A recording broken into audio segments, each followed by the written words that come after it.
Assalamualaikum warahmatullahi wabarakatuh. Perkenalkan, nama saya Irham Ahmad Fahriyadi, mahasiswa Kesejahteraan Sosial 2021 dengan NPM 1703102100002. Kali ini saya akan memberikan laporan hasil observasi mengenai fasilitas umum, yaitu penyeberangan jalan yang berada di Jalan Jenderal Gatot Subroto di dekat Bank Mandiri. Saya dan teman saya melakukan observasi pada hari Sabtu tanggal 23 April 2022 dari pukul 11.30 hingga 11.45. Berikut video hasil observasi yang telah kami lakukan.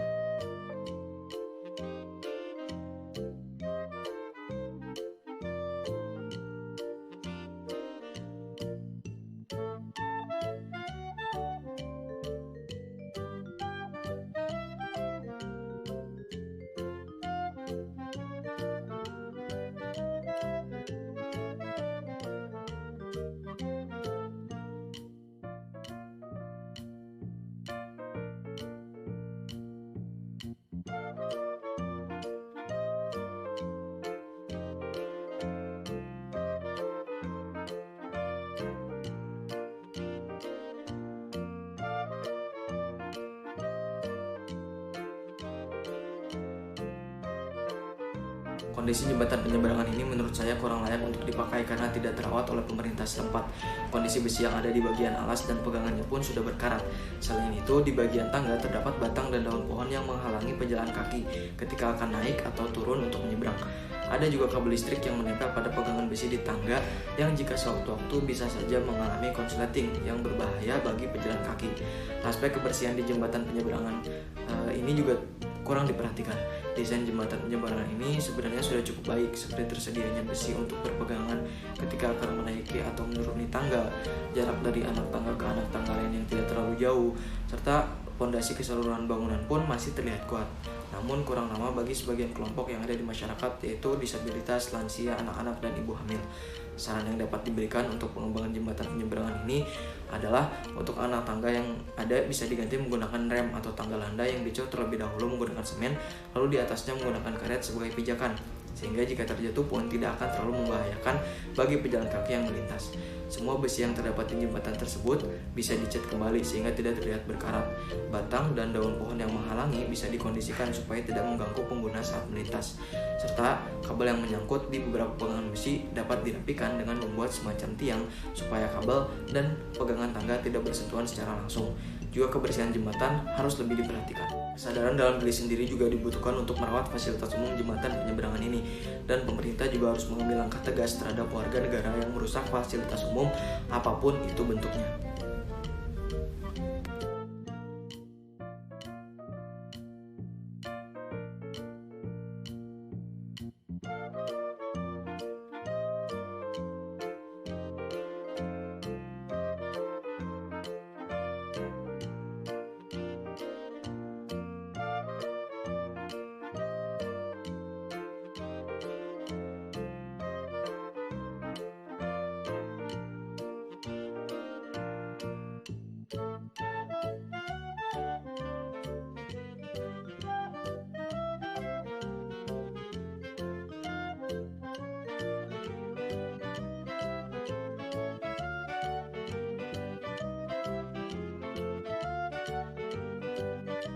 Setelah melihat video hasil observasi, kondisi toilet umum serta musola yang terdapat di Taman Lansia ini menurut saya sudah didesain sedemikian rupa untuk kelompok disabilitas, lansia, anak-anak, serta ibu hamil. Namun hanya saja bangunan terlihat seperti kurang terawat dan kurang diperhatikan oleh pemerintah setempat. Nah, meskipun yang menjaga toilet umum dan musola ini sudah berumur, toiletnya pun dapat dikatakan bersih dan musolanya kelihatan sangat rapi. Toilet umum dan musola ini sudah tergolong fasilitas umum yang ramah terhadap kelompok disabilitas, lansia, anak-anak, serta ibu hamil. Dari mulai jalan landai yang dibuat yang dapat dengan mudah dilalui oleh penyandang disabilitas, lansia, ibu hamil, terlebih lagi anak-anak saat hendak menuju toilet dan musola.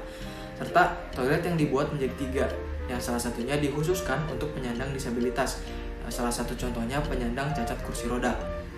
Nah, yang didesain lebih luas dari 2 toilet lainnya. Lalu keadaan di musola yang seperti pada umumnya dibagi menjadi 2 tempat, yaitu untuk pria dan wanita. Namun yang membedakan adalah desain pintu yang dibuat lebih luas untuk penyandang disabilitas cacat yang menggunakan kursi roda. Contohnya, Dan terdapat kursi di musola dapat digunakan untuk ibu hamil atau lansia yang beragama muslim untuk menunaikan ibadah sholat sambil duduk. Nah, saran yang dapat diberikan untuk pengembangan toilet umum dan musola di taman lansia ini ke depannya adalah pemerintah melakukan pengecatan ulang supaya terkesan bersih. Nah, lalu jalan landai yang tersedia ditambal kembali mungkin menggunakan semen karena sudah berlumut yang sewaktu-waktu dapat membahayakan karena membuat licin. Lalu jarak antara keran dan pembatas yang ada di bawah harus diperhatikan lagi karena sulit untuk mengambil wudhu. Karena jika terlalu membungkuk, terutama bagi ibu hamil yang kandungannya sudah besar, untuk lansia juga penyandang disabilitas cacat kursi roda atau yang lainnya, nah itu akan sulit. Dalam stimulation theory dijelaskan bahwa lingkungan fisik merupakan sumber informasi sensorik yang bagi kesejahteraan manusia dapat memengaruhi pemikiran, emosi, interaksi sosial, dan kesehatan. Fasilitas umum, jembatan penyeberangan, toilet, serta musola jika kita kaitkan dengan stimulation theory tergolong ke dalam unsur building yang termasuk lingkungan fisik dan merupakan sumber informasi sensorik. Menurut analisis kelompok kami, stimulasi lingkungan yang terbatas pada fasilitas umum jembatan penyeberangan ini akan memberikan efek negatif terhadap perilaku kelompok disabilitas, lansia, anak-anak, serta ibu hamil. Jika kita melihat dari sudut pandang kelompok tersebut, tentunya dengan fasilitas umum yang tidak mendukung kelompok tersebut, timbul rasa kurang dihargai, tidak dipedulikan, dan merasa bahwa fasilitas umum itu hanya dibuat untuk orang-orang di luar kelompok tersebut. Sebaliknya, fasilitas umum toilet dan musola, stimulus yang diterima oleh kelompok tersebut akan berbentuk stimulus positif karena lingkungan fisik yang ada sesuai dengan kebutuhan kelompok-kelompok tersebut. Dalam kasus seperti ini, pekerja sosial bisa ikut andil dalam memberikan pemahaman terkait pentingnya keadilan sosial dan empati yang patut ditumbuh kembangkan dalam diri setiap individu atau suatu kelompok dalam masyarakat, sehingga nanti dalam pengembangannya tidak ada kelompok yang merasa terpinggirkan dan semua dapat menjalankan fungsi sosialnya dengan baik. Assalamualaikum warahmatullahi wabarakatuh. Perkenalkan, nama saya Gumilang Ramadan, mahasiswa Kesejahteraan Sosial Angkatan 2021 dengan NPM 170310210001. Kali ini saya akan memberikan hasil laporan dari observasi mengenai fasilitas umum halte bis beberapa waktu lalu. Kami melakukan observasi pada tanggal 23 April 2022 di hari Sabtu pada pukul 10.50 hingga 11.20. Fasilitas halte bus ini berada di Jalan Soekarno-Hatta bersebelahan dengan Carrefour Kiara Condong. Berikut hasil dokumentasi yang kami ambil.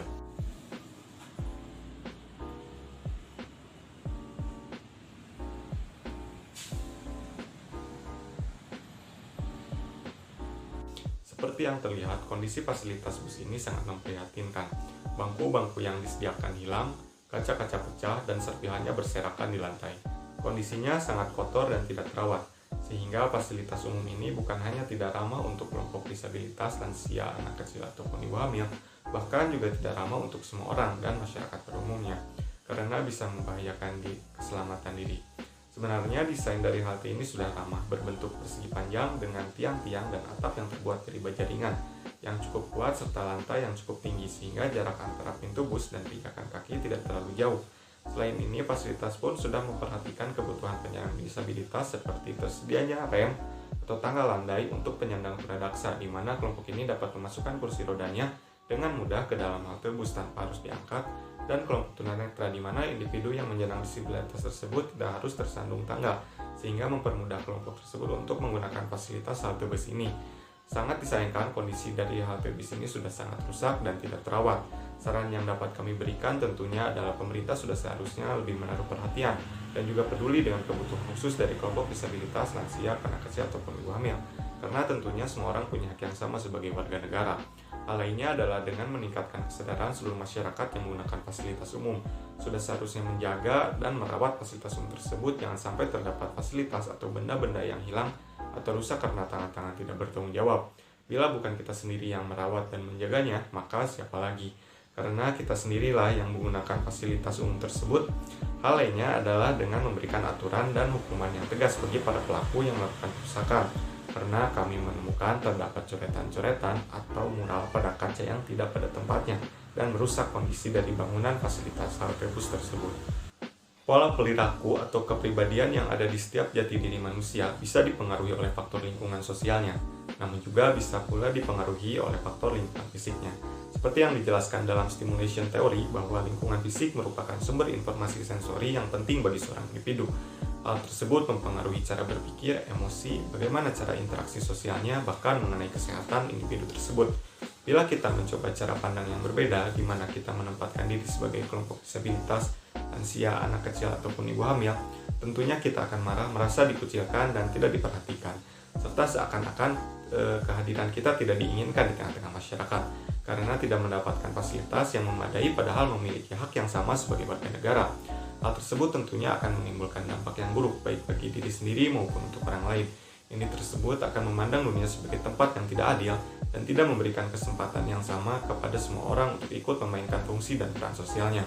Dan ingat, meskipun lingkungan fisik mempengaruhi kepribadian seseorang, kita pun memiliki kapabilitas dan kapasitas untuk mengubah dan mengontrol lingkungan tersebut lewat pemberdayaan, edukasi, sosialisasi, dan hal-hal lainnya.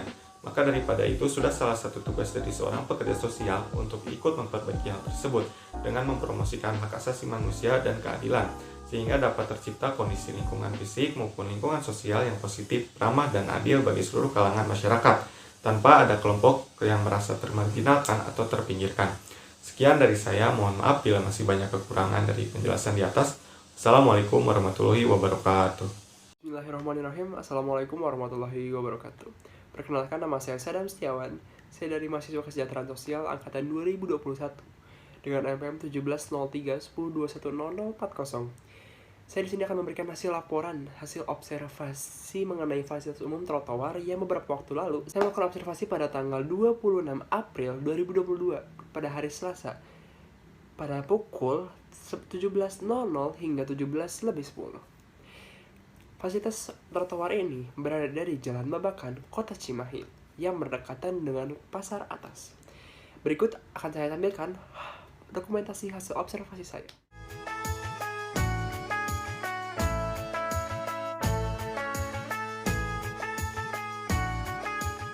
Nah, setelah melihat video sebelumnya terkait observasi saya di trotoar di Jalan Babakan Kota Cimahi, dapat ditarik kesimpulan bahwa terdapat 3 jenis trotoar di Jalan Babakan Kota Cimahi, yaitu ada trotoar yang setara dengan jalan, trotoar yang lebih tinggi dibanding jalan, dan trotoar yang lebih tinggi sedikit dibanding jalan yang berwarna kuning dan merah. Menurut saya dan teman-teman kelompok saya, fasilitas teramah yang dapat digunakan oleh kelompok lansia, disabilitas, anak-anak atau ibu hamil adalah trotoar yang tidak terlalu tinggi dengan jalan yang berwarna kuning dan merah. Dan setahu saya pun, itu adalah inovasi terbaru pemerintah untuk membantu tunanetra dalam berjalan, karena di situ ada garis-garis kuningnya untuk membantu tunanetra berjalan dengan tongkatnya.